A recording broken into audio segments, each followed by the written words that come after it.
Larissa Chow tuntut hak asuh anak jatuh kepadanya saat persidangan. Larissa Chow juga sudah yakin bahwa hak asuh anak akan jatuh kepadanya. Kuasa hukum Larissa Chow, Hairudin menyebut, tuntutan Larissa Chow kepada Alvin Faiz bukanlah harta gono gini.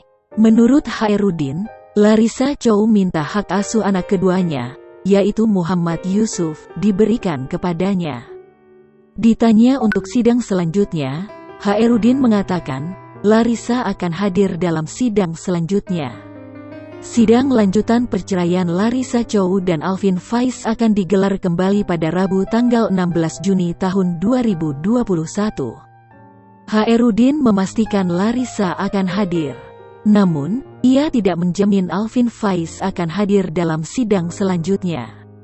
Sebelumnya, Larissa Chow tetap ingin bercerai dengan Alvin Faiz meski menyesal bongkar aib suami ke publik.